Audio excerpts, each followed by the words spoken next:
And it was talking about how BlackRock alone yesterday bought 7,680 Bitcoin yesterday.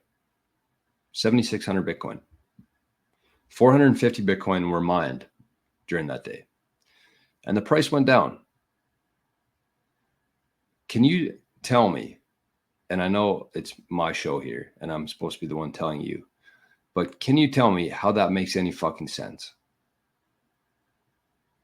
BlackRock alone bought 7,600 Bitcoin yesterday.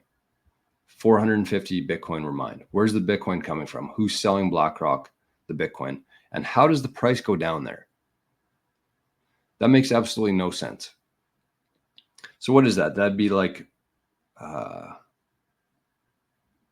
10 times? No, 15 times. So that would be like, to me, what I think of there is like, we've done the juice analogy before, but let's say that there's this brand new golf club. Okay. There's a brand new golf club there, and every day Golf Town gets one more of these drivers. Every day they make one new driver, and it's the best driver. It outdrives everybody else by 50 to 100 yards.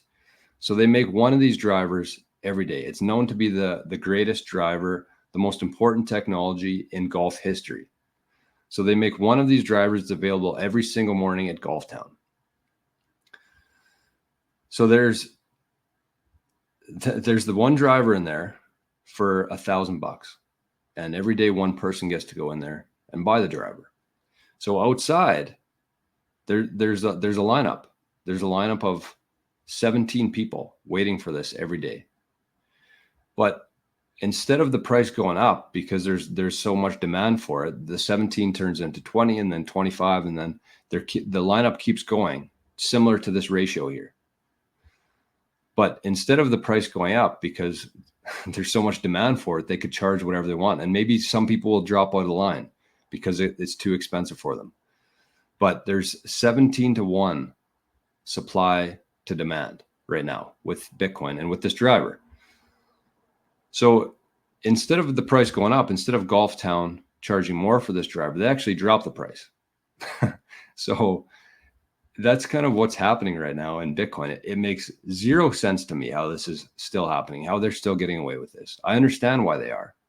They don't want any eyes on Bitcoin yet. They're still trying to get as much of it as they can. I think they have 3% of it now. But it just makes no sense to me. And this is the other part here that I want to share in terms of the supply and the demand. This is the kind of a zoomed out look at that. So this is from Tulku on Noster. As of Friday, July 19th, the top 4 ETFs were able to accumulate almost 600,000 Bitcoin,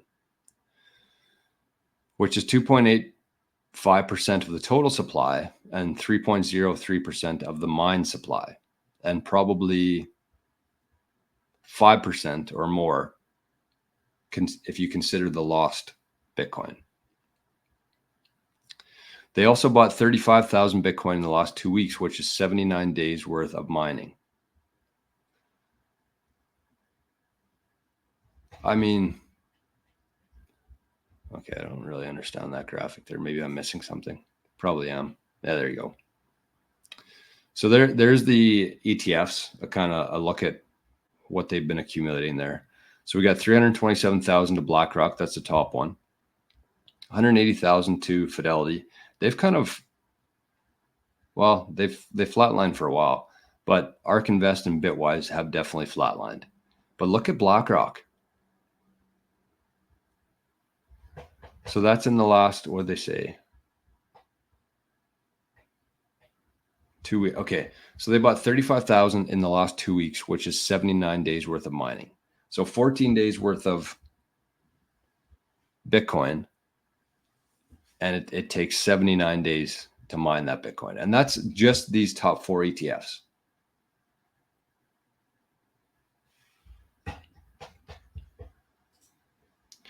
So, I mean, like, to me, it would make sense if the price was at least like going up.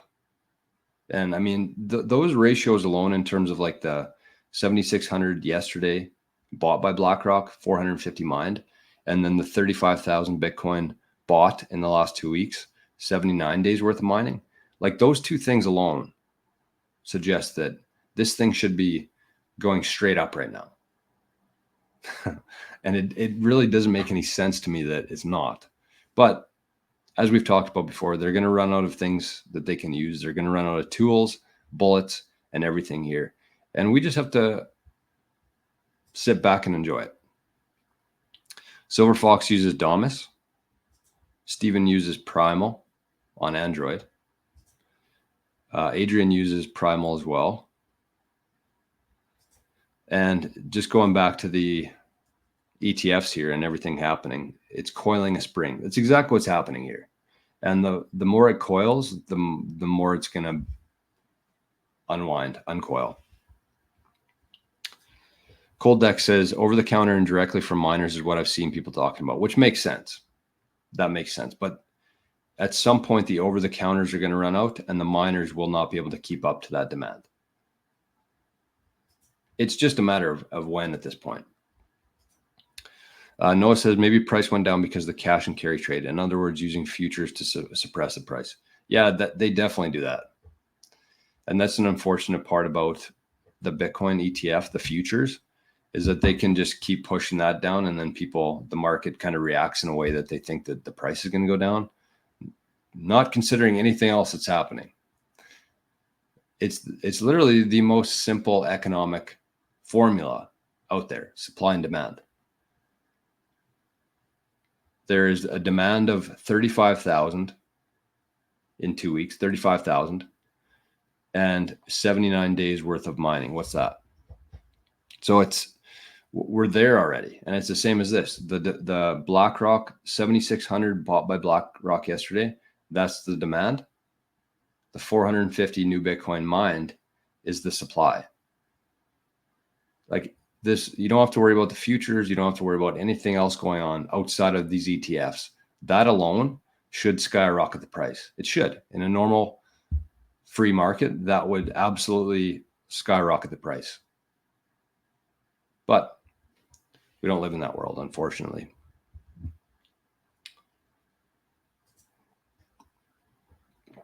BTC Backpacker says he uses free from, which mimics a Twitter layout.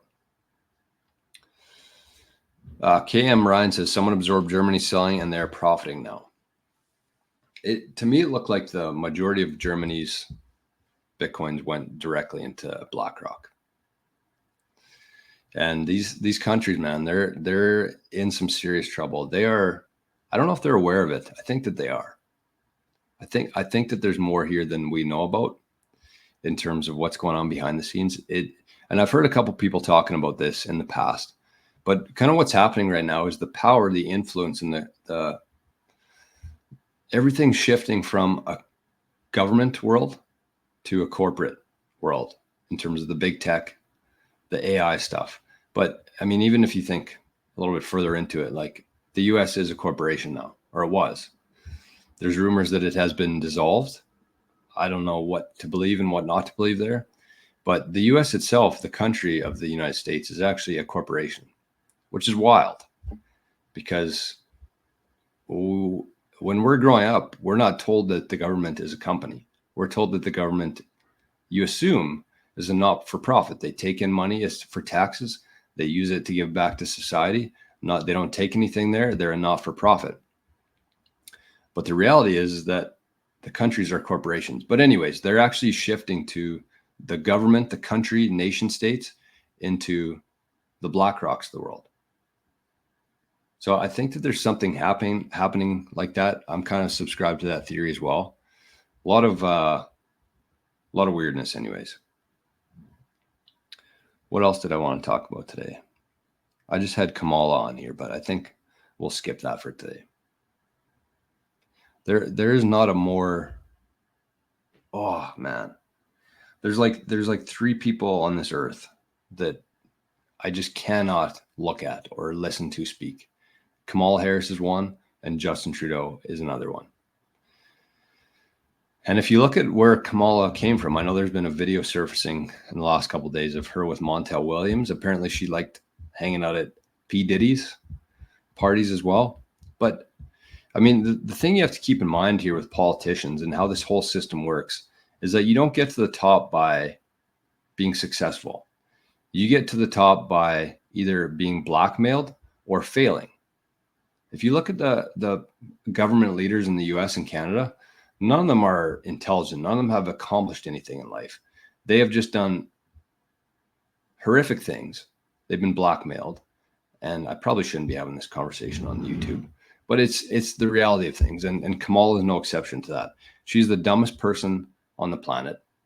I have no issue with that. I don't care if she's a woman. I don't care if she's of color. She is the dumbest person on the planet. And if anybody actually believes that she is fit to be president of the United States, if you believe that, she should be included in this and part of the polls and part of this presidential race, then you should immediately shut down this show.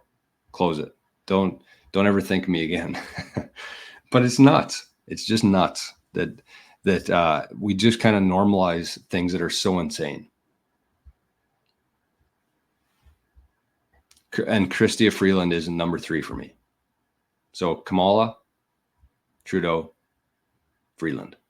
The people I cannot look at, I cannot listen to. Flexo says, yeah, every one of us has more Bitcoin than Germany now.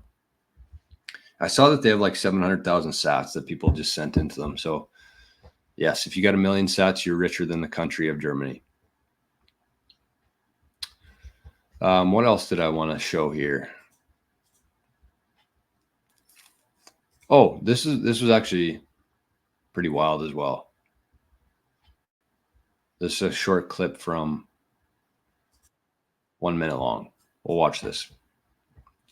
Demons among us. Yeah, if there's anybody that really reminds me of a demon, it would be Kamala Harris. She is just disgusting. Inside, outside, every cell in her body is just disgusting. Ugh. Sorry.